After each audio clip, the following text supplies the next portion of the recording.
Australia کے شہر Sydney میں جو گھٹنا ہوئی یہ گھٹنا آتنکوادی گھٹنا ہے اور اس کی میں بھرپور الفاظ میں مذمت کرتا ہوں، نندا کرتا ہوں۔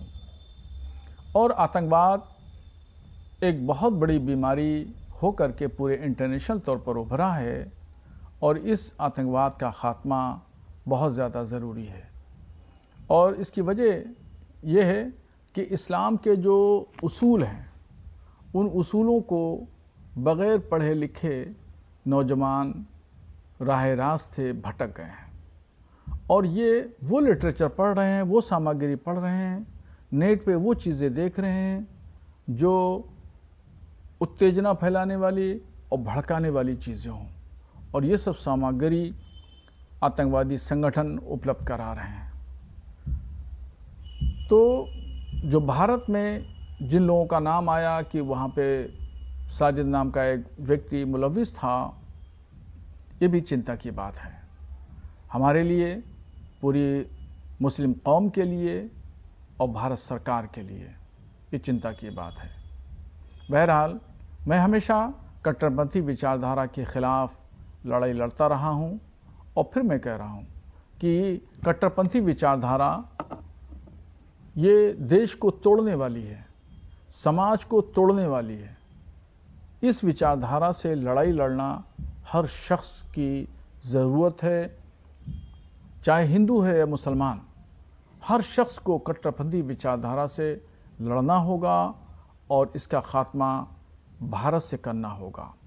ہمیں اس طرح کی تمام مذہبی مسلم علماء کو، رہنماؤں کو اس طرح کی پالیسی بنانا ہوگی کہ انٹرنیشنل پیمانے پر جو نوجوان ہیں، ریڈیکلائز ہو رہے ہیں، ان کو روکا جائے اور ان کے پاس میں ایسا شدھ اور صاف ستھرا اسلامی لٹریچر مہیا کیا جائے، یا ان کو ایسی کنونشن کے ذریعے، سیمینار کے ذریعے اور بیٹھکوں کے ذریعے ان کے ذہن کو صاف ستھرا کیا جائے اور ان کے دل و دماغ میں امن اور شانتی کا پیغام جو پیغمبر اسلام صلی اللہ تعالیٰ علیہ وسلم نے دیا اس کو ڈالا جائے، چونکہ اسلام امن و شانتی کا مذہب ہے۔ وہ قتل و قتال، جنگ و جدال کو پسند نہیں کرتا۔ قرآن شریف میں اللہ تعالیٰ نے فرمایا کہ ایک انسان کا قتل پوری انسانیت کا قتل ہے۔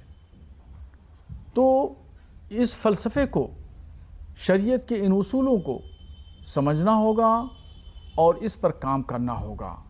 بہت زیادہ ضروری ہے کہ بھارت میں صوفی وچاردھارا کو آگے بڑھایا جائے۔ خود پردھان منتری نریندر مودی جی نے اس بات کو کئی بار دہرایا ہے کہ صوفی وچاردھارا سماج کو اور دیش کو جوڑنے کا کام کرتی ہے۔ اس پر ہر ویکتی کو کام کرنا ہوگا۔ اسلام بہت سہل پسند مذہب ہے، بہت آسان ہے اس کے اصولوں پر عمل کرنا، مگر جو شاملی ضلع کے قصبہ کاندھلا میں ایک واقعہ ہوا اور وہاں پر فاروق نامی شخص نے اپنی بیوی کا قتل کیا اور ساتھ ہی 2 بچوں کا قتل کر دیا، اور بات یہ ہوئی کہ یہ عورت برقع نہیں پہنتی تھی۔ صرف برقع نہ پہننے پر قتل کرنا یہ بڑا گناہ عظیم ہے، بہت بڑا گناہ، بہت بڑا شریعت کی نظر میں اس نے جرم کا کام کیا۔ پیغمبر اسلام صلی اللہ تعالیٰ علیہ وسلم فرماتے ہیں کہ عورتوں کے ساتھ میں حسن سلوک کے ساتھ پیش آؤ، اور قرآن کہتا ہے کہ انسان کا قتل پوری انسانیت کا قتل ہے۔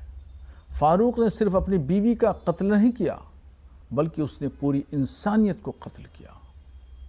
اور برقع پہنا نہ پہننا، اس پر شریعت نے جبر نہیں کیا ہے کہ مہیلا ہر حال میں پہنے گی ہی، بلکہ حکم دیا کہ عورتوں کو اپنی نمائش نہیں کرنا چاہیے، پردے میں رہیں، مگر ساتھ ہی ساتھ اس پر شریعت نے نہ جبر کیا، نہ دباؤ ڈالا، نہ پریشر دیا اور نہ زیادتی کا حکم دیا کہ جو مہلائیں برقع نہیں پہنتی ہیں ان پر ظلم کیا جائے گا، اتیاچار کیا جائے گا۔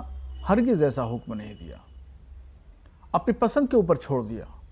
ہاں، پردے کا حکم دیا ضرور، اس پر مسلم مہیلائیں عمل کرتی ہیں۔ اگر کوئی مہیلا نہیں عمل کرتی ہے تو اس کے ساتھ اس طریقے سے ویوہار نہیں کیا جائے گا، نہ اس کو مارا جائے گا، نہ پیٹا جائے گا، اور نہ ہی اس کو قتل کیا جائے گا۔ فاروق نامی ویکتی نے گناہ عظیم کا کام کیا ہے۔